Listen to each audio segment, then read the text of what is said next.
It's showtime, it's your time. It's game time, it's go time. You got one shot at a gold mine. Welcome to Black Voices in Color, a student podcast where we discuss profound topics that focus on Black identity, culture, and Black excellence. I'm Kayla. Khadija here. I'm Kinaya. What's up? I'm Andrea. Black Voices in Color is a podcast produced by Denver Public Schools. It is designed to elevate the voices of Black students in our district. We are one of the student-led programs under the Student Voice and Leadership team here at DPS, and today we're going to talk about how it empowers students like us. Black Voices in Color was created to allow students to discuss ideas, issues, and concerns that are important to us. Student Voice and Leadership recognizes that the voices of minority students are often excluded from very important conversations, so SVL was designed to help us reclaim that space. Student Voice is about recognizing that we have the district calls beautiful, precious knowledge. We know what's happening in our hallways and classrooms better than anyone else. And our voices should be represented when decisions about us are being made. And that's why we're here. Student voice is personal to me because I've noticed there is a lack of educators who look like me teaching African American or Black history. Therefore, I feel my voice isn't as elevated when non-Black teachers teach Black history because it's not taught as accurately as it could be. I want to see a district where Black students feel more connected to their history and feel seen and heard by those who educate them and go to class because they want to and not just because they're supposed to. You know, girl, I feel that because for me, I am so passionate about students actually having a voice. A lot of times we bring things to light to teachers, deans, principals, and it just feels like those issues get ignored and never truly handled. Sometimes not even an attempt is made to fix things, and it just feels like we're not being heard or understood. I want our adults to know, I want our leaders to know that just because we're young and we're not on their level of education, that does not mean we don't have the knowledge and we shouldn't feel misunderstood or unheard.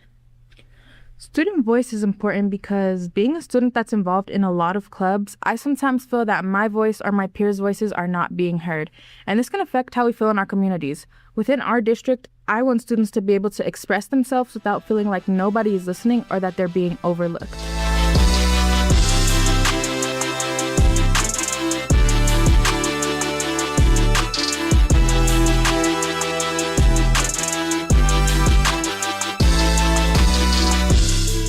Welcome back to Black Voices in Color. So, to help us dive deeper into the work of Student Voice and Leadership team in DPS, we have a very special guest with us today. She is the woman who helps leads this movement and creates the blueprint for our engagement. Please welcome the Director of Student Voice and Leadership for Denver Public Schools, Magnolia Landaposas. Magnolia, thank you so much for being with us today on Black Voices in Color. So, for those who don't know, what is the work of the Student Voice and Leadership team and what programs do you offer to students? Thank you all for having me here today. So, SVL, Student Voice and Leadership. It has it in the name and the title, but really all of our work is really around how do we create the platforms, the space, and the opportunities for you all, students here at Denver Public Schools, to be able to speak your truth, to learn about how to navigate systems, to make changes that you feel are important and needed in our district, and more importantly, to figure out who are you? Where do you come from? How does that inform the way that you show up in the world? And how do you make changes that impact not just you, but also your families and your communities? We know that student leadership roles in schools typically go to the students with the best grades. Why was it important to create a space where all students, especially those of color and from low-income backgrounds, could engage in school and district decision-making and are offered an opportunity to learn to lead and advocate for causes that are important to them?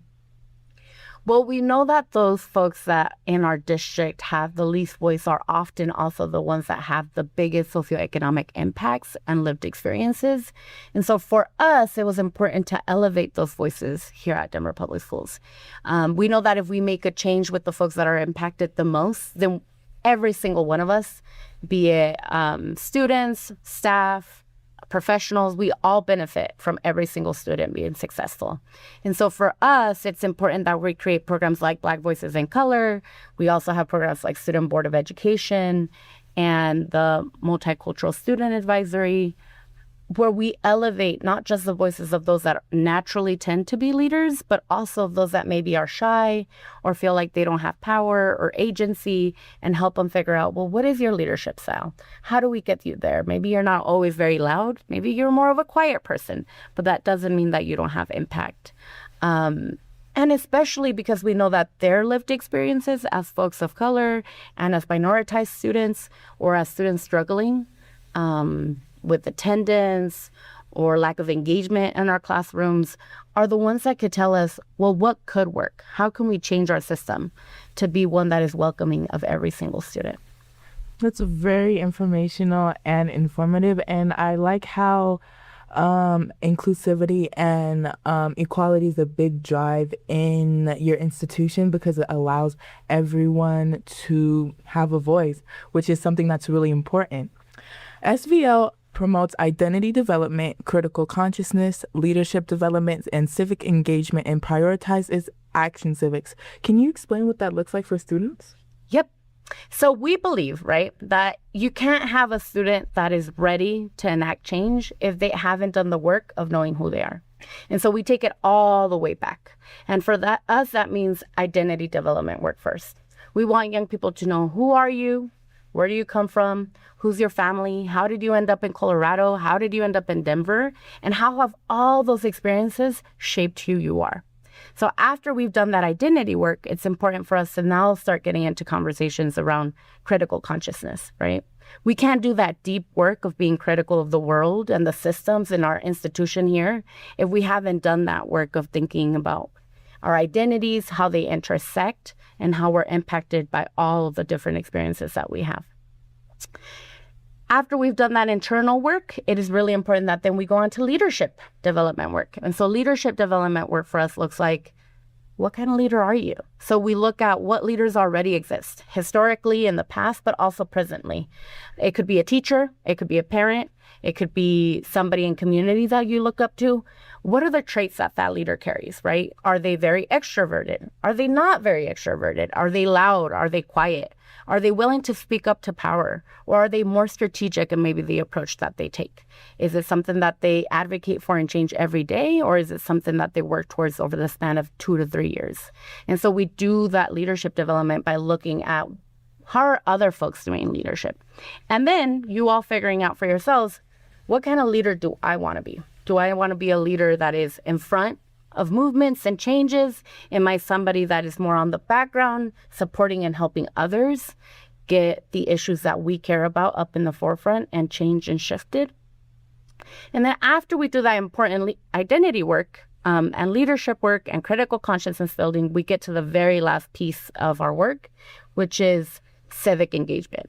We deeply, deeply believe that there is no better learning for our students to be great leaders than for them to be intentional about practicing that.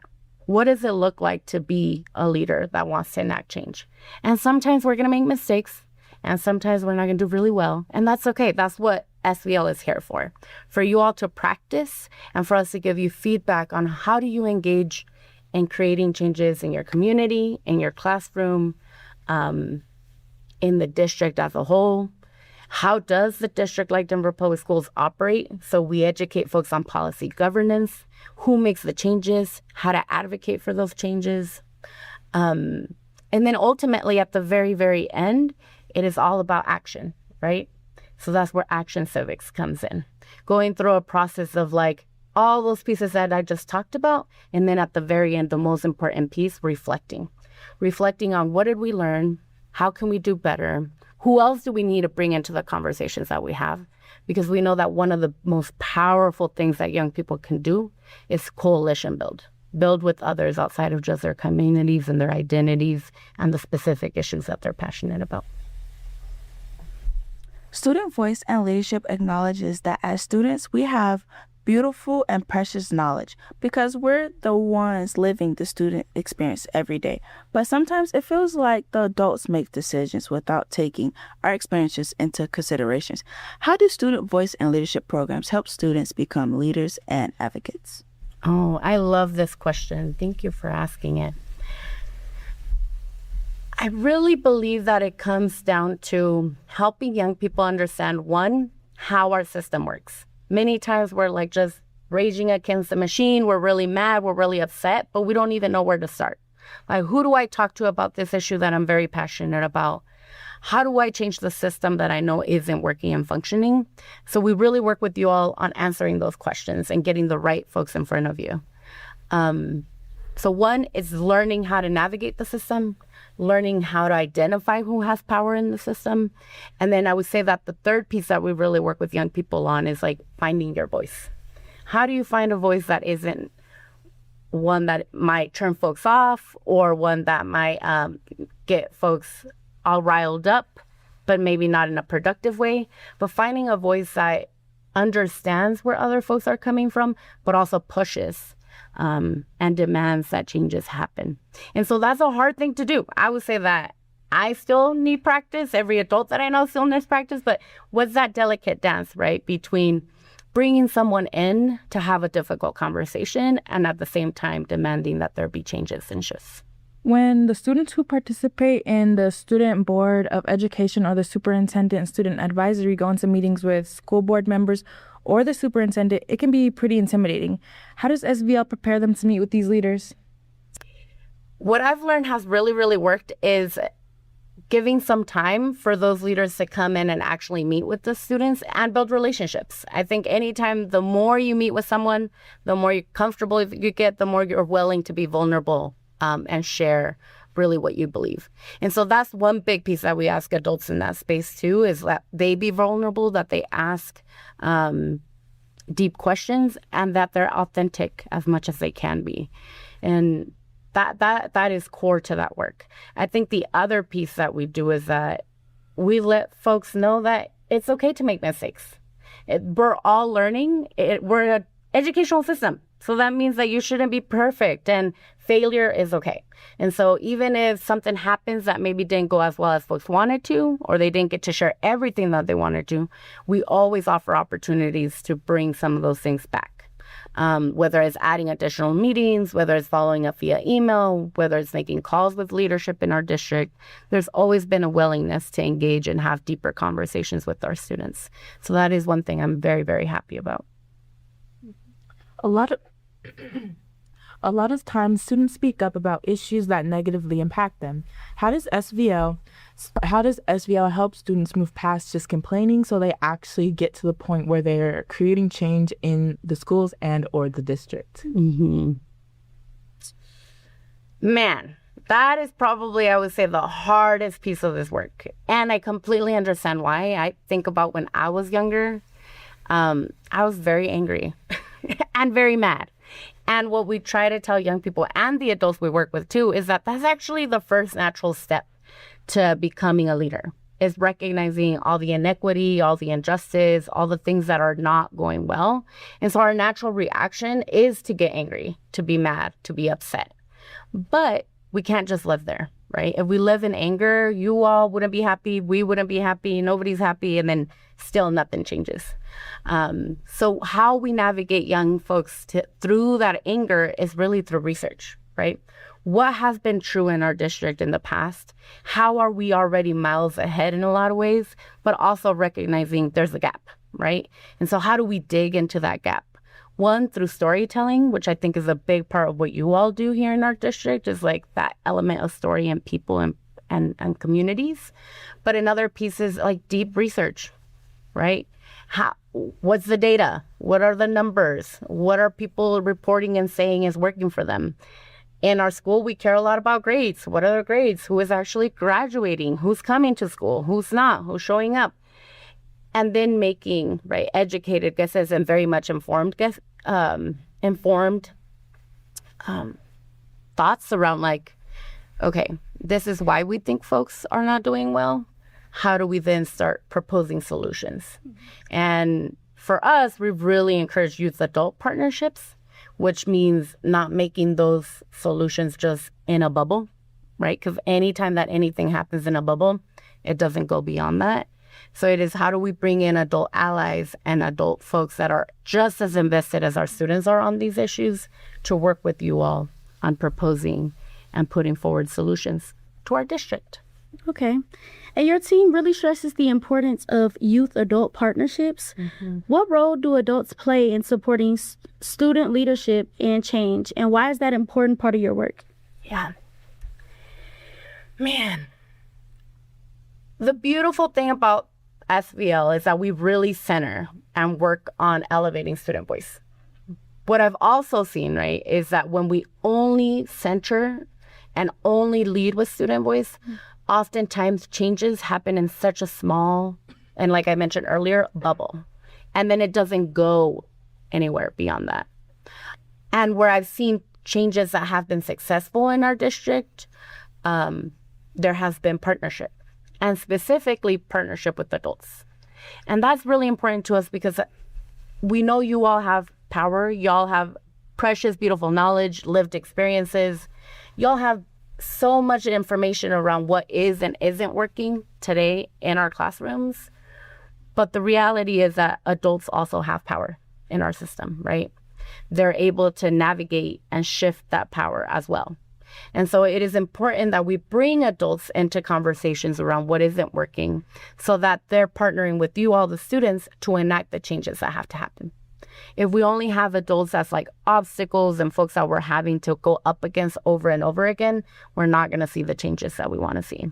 And so that's what youth-adult partnership looks like for us. It is figuring out who are the adults in the buildings, in our district, in leadership, whether it's school leadership or district leadership, that care and are just as passionate as you all. And it's oftentimes a lot of educators to join the conversation and really to join the movement around the issues that you all are pushing to change.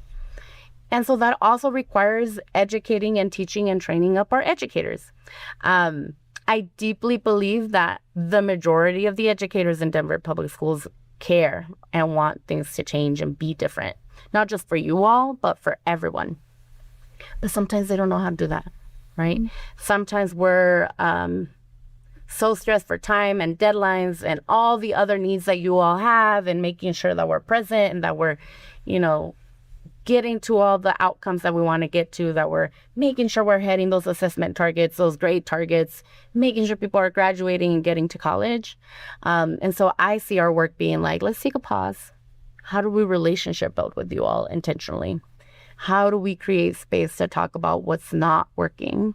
And how do we have those deep dialogue and relationship building sessions where we could hopefully agree on even just one thing that we could do better and then work together towards it. And when that happens, man, deep and powerful things have happened in the past, and I'm confident can keep happening. Yeah. That brings up another question that I have. Change can take a lot of time. And so for people who are really want to see the change now, how do you ensure them or let them know that it's taking a lot of time without making them feel like it's not going to happen? Oh, that's a good question. Man, especially in this age. I feel like we were like, reward, give me something now. I think about one of the high schools that we worked with. They worked with board members to enact change. And I feel like oftentimes we only see 1 year of the work that they did, where they passed some policy to ensure that West High School became one high school as opposed to multiple schools in one building. And working with board to make that happen did take about 1 year. But students started talking about this almost 3.5 years prior to that. So it took a long time for students to elevate the issue, research the issue, figure out what's the history of West when it comes to student change and advocacy, and then what could we learn from that to do things the same or different for this generation. So I think a big piece of what I have seen be successful is that when you have a group of young people that all are aligned with one mission and one goal in mind, and they can pass that from one grade to the next, it lives on. Mm-hmm. So, when they were all passionate about, they wanted to be one high school. They wanted to be back to those old days where it was one comprehensive school because they saw a lot of benefit in that. And so it was the retelling of the story over and over and over again to younger students so that they felt that passion, so that they felt that connection. It was bringing in community members, past alumni from like decades back to also share their stories and get them bought in. So it goes back to like relationship building in those stories, so that they understand that they're part of the bigger movement that takes time. But the reality is that we also want to see short wins. And so one of the things that we talk about when we're talking about organizing or making changes, it is also thinking about what are the long-term goals that we have, and we know that might take years, but also what are the small wins that we can do in this next year. Is it maybe just one or two things that we're going to do to get to that end goal? And so for some folks, it's like, we're going to meet with 3 board members this year, right? We're going to do 2 or 3 field trips to learn more about the history of whatever issue we're working on.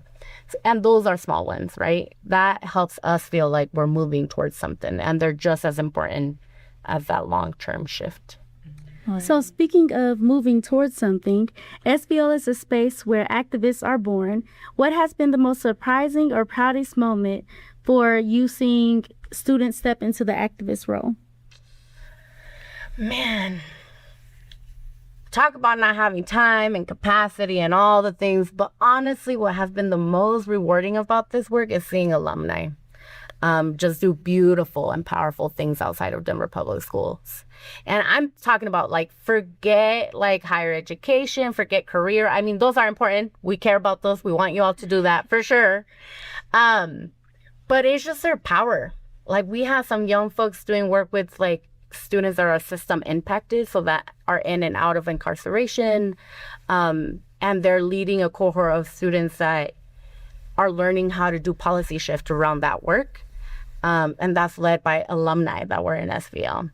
We have alumni that are artists and are using art to do art therapy, or they're using art to make posters and t-shirts and swag for social movements and nonprofits that are all about equity and justice.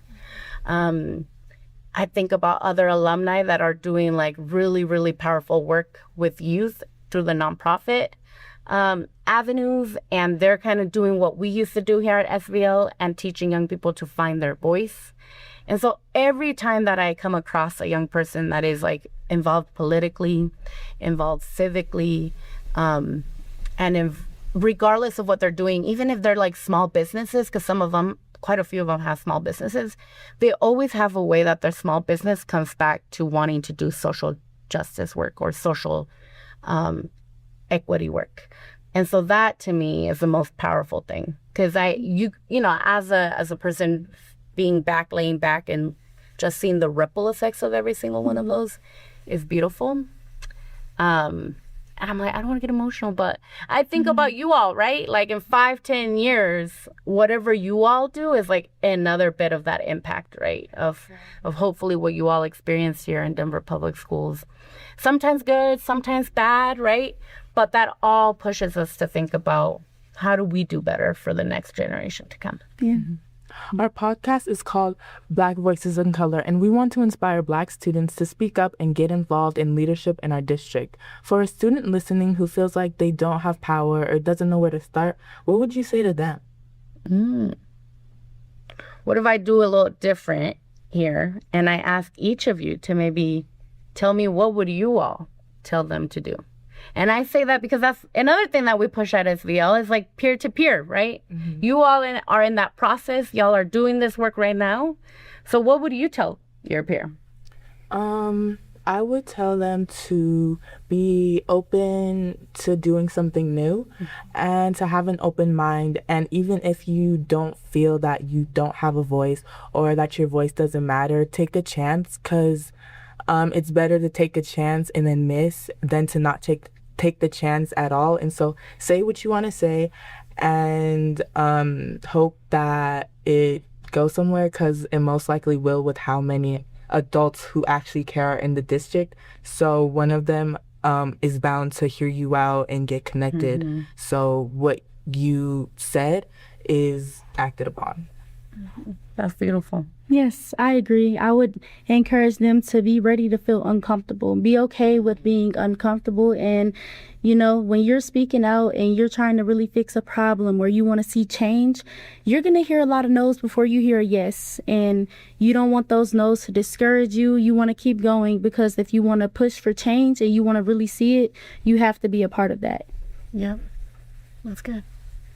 Thank you both. I mean, I think y'all are getting to resilience, which is one of the things that we always talk about. Is like, if we don't try, then who will? Exactly. If you don't speak up, then who will? Yes. And then we can't be angry when they do things that we didn't like because we weren't there. Exactly. Right? And it's not always about not having a seat at the table. Sometimes it's about showing up at the table, right? And taking that opportunity. Mm-hmm. Yes.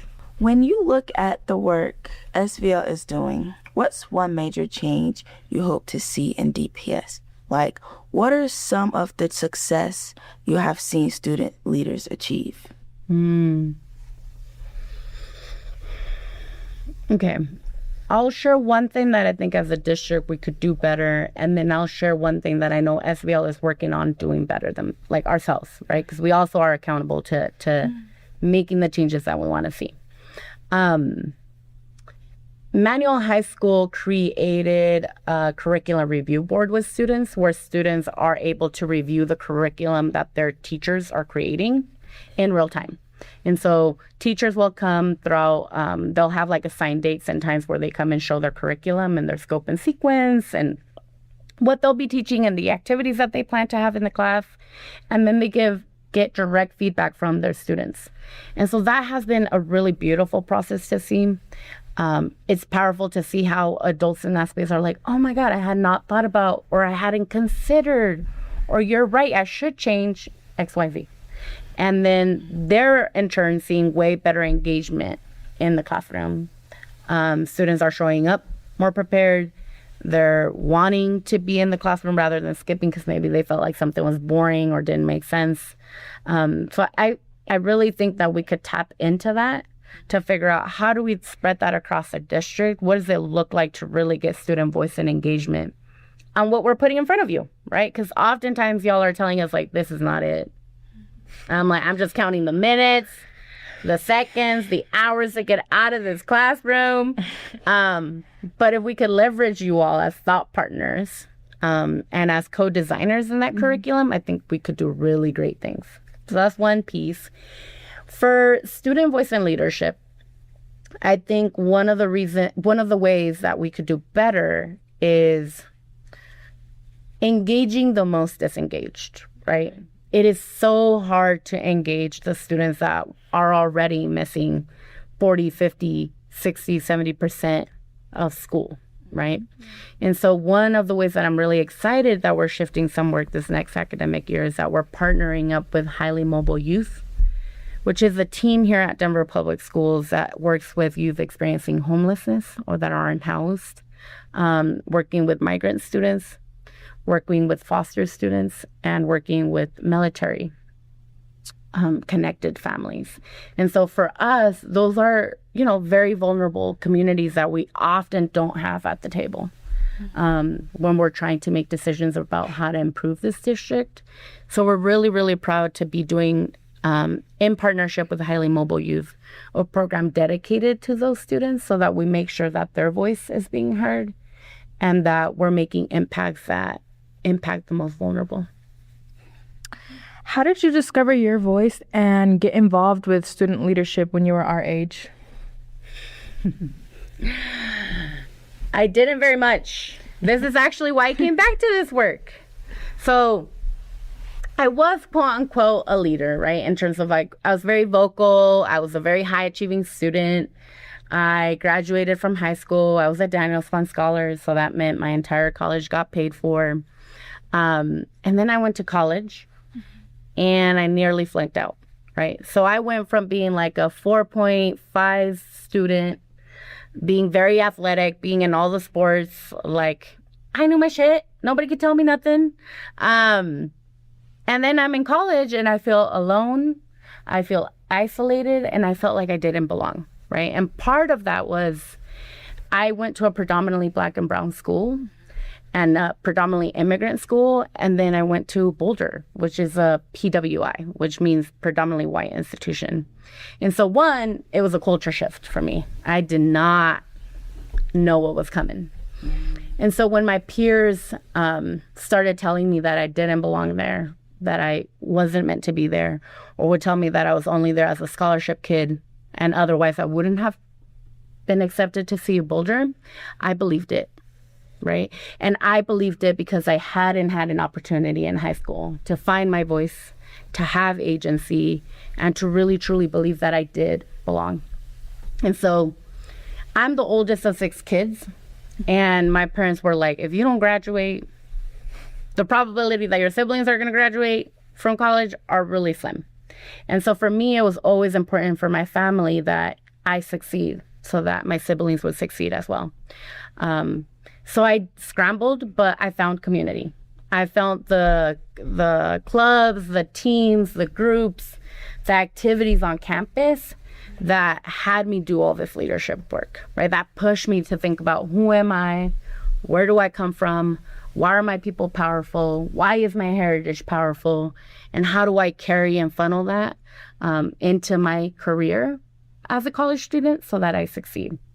And so during that time, I actually shifted what I was originally there for to education and ethics studies, because I was like, we need to be doing this at much younger ages. We need to be doing this with you all in high school, so that when you do get to college or you do get to a career, that nobody can tell you that you don't belong. And that if they do, you don't believe it and you fight against it ever so much harder. And so that's what really propelled me and pushed me to be where I'm at today. What are the requirements to be a part of SVL, and how can students get involved? Yeah.